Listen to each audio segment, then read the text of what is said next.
Hello, my name's Tatami. Welcome to my channel where I just talk about whatever's on my mind. I'm about to call Jillian Collins for the next like 10 minutes because I don't know. I don't know why my brain decided that was her name. I had already looked it up. I remember looking it up. I remember her from my childhood, but the brain does what it wants. So anyways, sorry about that. But the rest of the video still I maintain what I say, okay? Keep Lizzo safe and keep Jillian Collins back in the past where she belongs. And this Jillian Collins Lizzo thing is still kind of on my mind. So I thought I would just talk about it before it got too far away. This story reminded me of another story, so it really upset me. But first, I want to talk about just real quick, like, when did it become okay to just word vomit whatever you were thinking out to somebody without them asking or in any way being interested, without you being an authority of any sort? She is not a doctor. She is like a nutritionist who abused fat people on The Biggest Loser, so far as I'm concerned. She's not an authority figure. She's not Lizzo's doctor. Nobody asked. Nobody, questioned anything, but here she is just kind of offering up brutal honesty. As per typical, she is focusing more on the brutality, in my opinion, than the honesty. She's like, oh, it's not anything about you, but let me go in on you. Let me go in on you and on the fact that people are interested in you. I'm mad that people support you and that you are okay with how you look. I just can't, y'all. I just can't. And so, and here's the thing that really gets me is I know Lizzo works out more than I do, but nobody ever comes up to me and is like, girl, you need to focus on this, that, and the third, because Lizzo literally does more dancing and movement in one of her performances than I do in a month. And no one is ever concerned about me. They will see her up there working her ass off and have so much to say about it. I'm just in shock. So anyways, let's move on to the story at hand. Not the story at hand, the story I wanted to connect to the story at hand. So you may or may not be familiar with the late singer, Cass Elliot, better known as Mama Cass of the Mamas and the Papas. They were a band back in the 60s and 70s, I think. They were a little bit old of music, but they had a lot of really beautiful tunes. They had the hippie vibe, and they represented a lot in the culture. So while they may not have been as popular as, like, say, the Beatles, they definitely had their place, and they offered so much. And Mama Cass was absolutely a powerhouse singer. She was an amazing singer. She had a voice on her, and she was in the band for that reason. She was in the band because she made the band. She had such a powerful voice. She offered so much to it. There was little question why she was in the band, all right? But she was not the eye candy of the band. There was another beautiful little blonde lady in the band who this story is not about, so we're gonna just skip over her. So Cass, though, because she was not the beauty of the band, was often being offered advice to become more like the beauty of the band, was often being given really terrible dieting advice. She had a lot of fans because she didn't represent the typical little petite pretty person that usually women had to look up to. So a lot of women were her fan, not just because she was a beautiful singer, but because she was, like them in a lot of ways. And that, she showed that, your talent could overshadow those norms that they kind of enforce on everybody. So wherein a lot of people who are popular and famous kind of just look the same. They all just kind of look like carbon copies of each other, and they act like it too. So, she was one of the first out there doing her thing, being herself in her natural body size.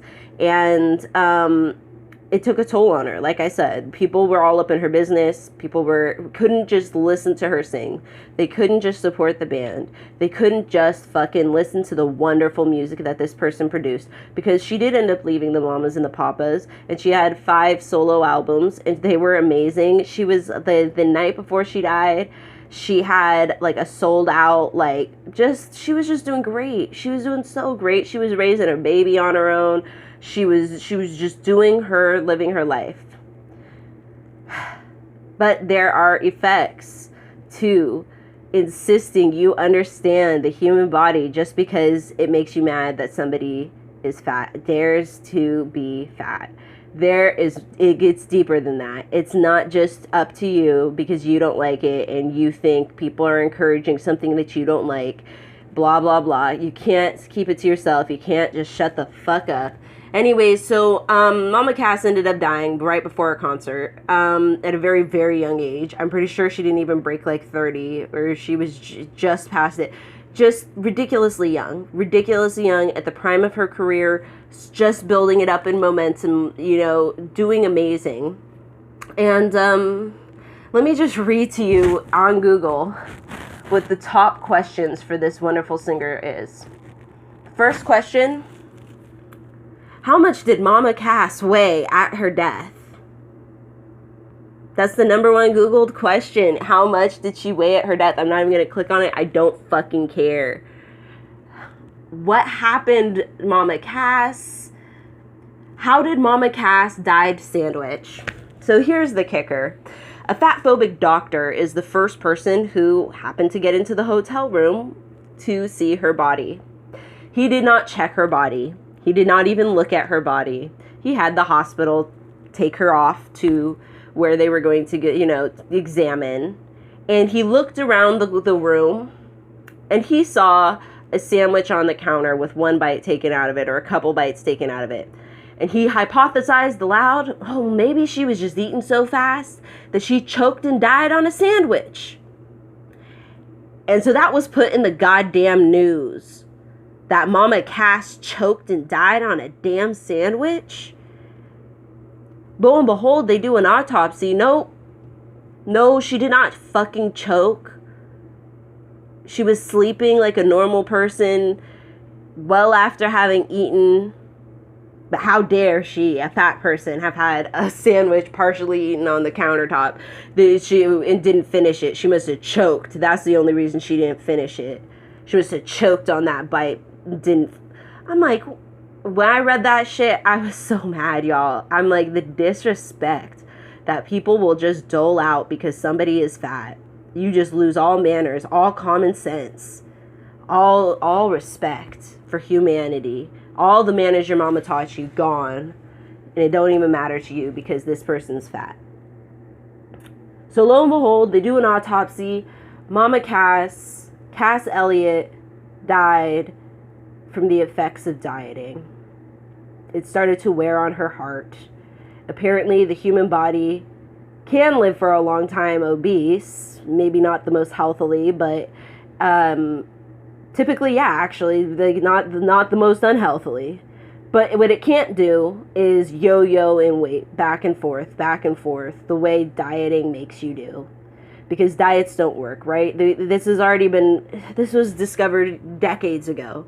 The diets just don't work. Lifestyle changes work.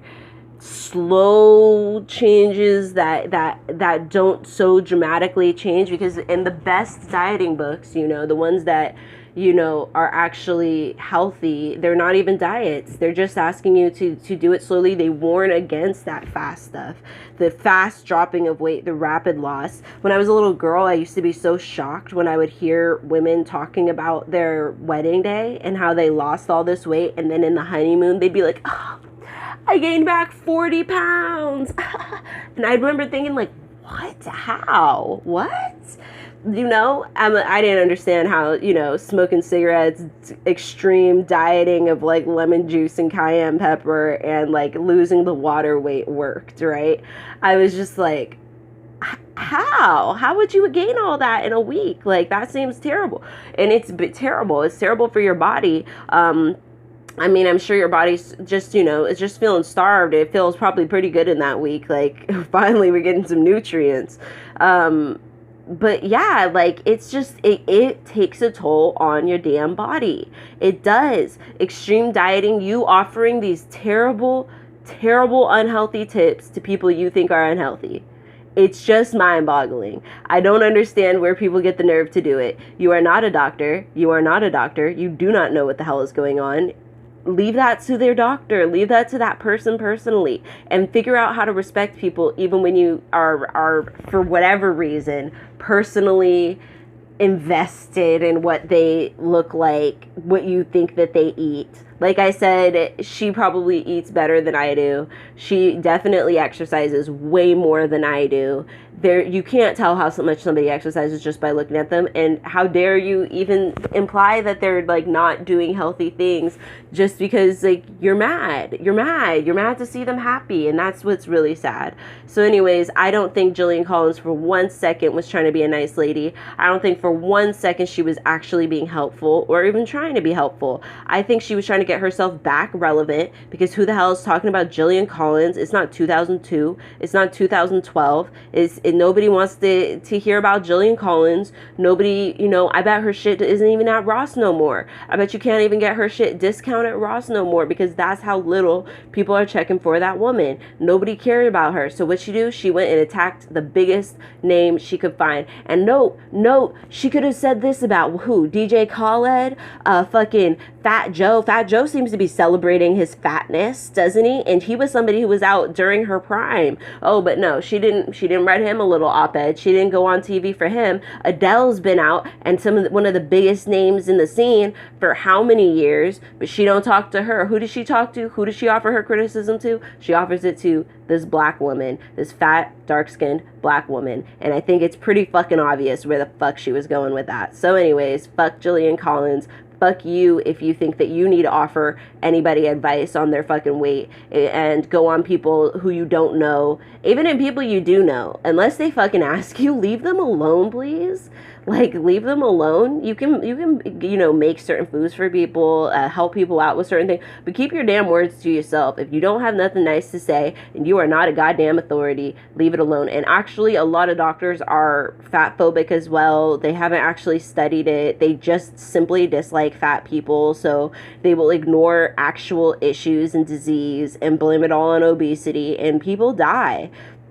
People die from this shitty care. People die from your shitty attitudes. The same way people die, like, because you don't understand how black people work and you think we're all superhuman and that we can't feel pain and all sorts of just dumb shit. The same way they think women can't gauge their own pain, or are always over exaggerating, and so they chronically under drug us and let us sit in pain. The same way, dude, the same shit happens to fat people, and it's so gross. Like, y'all, I read a story about, like, how there was all those like tornadoes and shit, hurricanes and shit down in Southern America, South America. I'm talking the southern part of the United States, and the Gulfs and shit, and people's like homes were getting flooded. Sorry, my husband just called me out for a chop, so I'm like, where were we? But we were talking about the Gulf. We were talking about when people need to fucking evacuate. There's this hospital, y'all. They were trying to evacuate people, right? And then they like abandoned the obese people for no fucking reason. Like, euthanized straight up people who did not need to be euthanized because the doctor just decided they didn't need to live. And like, here's the kicker. When the rescue people got there, they start panicking and they're like, why wouldn't you tell us these people are here? We literally have gear for this. We literally have material for this. You could have just told us that they were here and we could have rescued these people. But no, this doctor decided to go ahead and euthanize these people because he hates fat people, and he decided they did not need to live, even though most of them did not have any medical thing that would have required them to be euthanized. Y'all, he killed these people. Then catch this, went ahead, changed the rules with the council so that he could not be sued for euthanizing these people still works to this day. This man still works with obese people to this day after callously killing them during a fucking, evacuation from a hurricane where there was flooding and they had to evacuate the goddamn hospital. And it's like mind-boggling that you could hate fat people that much, that you could hate fatness that much, that you could lose your humanity that much when it comes to people who have gained weight. What am I missing? I just don't understand why we want a society like that, why we think it's okay just the second somebody gains weight that we're gonna now start dehumanizing them and treating them like less than a person. But I was appalled when I read that article. I just saw more of the same in my mind when Jillian Collins did all that bullshit. Like, let Lizzo sing. I don't want to lose her like folks lost Cass Elliot so many years ago. We could have had so much more from that lady. So much. She had such a good mind, such a wonderful mind, was definitely thinking progressively as an artist. Who knows what other things of music she could have offered. But here we are, and it's like we're repeating history for no fucking reason. Leave her alone. Keep your bullshit advice that you got off the internet to yourself. Like, you're not an authority. You're not an authority over them. She did not pick up your book, Jillian Collins, your little workout gear, and call you up and ask you for help and ask you to blast her on the internet. She did not ask for anything. She doesn't even know you. You are not even a blip on her radar or anybody's radar. And that's the sad truth. So fuck Jillian Collins. Much love to Lizzo. I hope people just get over it and stop the need to control people, police people, push people to their grave to satisfy some weird thing within you. Go just change the channel, change the video, be a fan of somebody else. Just leave people alone. I don't know what happened to respect, y'all. Anyways, please like and subscribe, and I'll see you in the next video.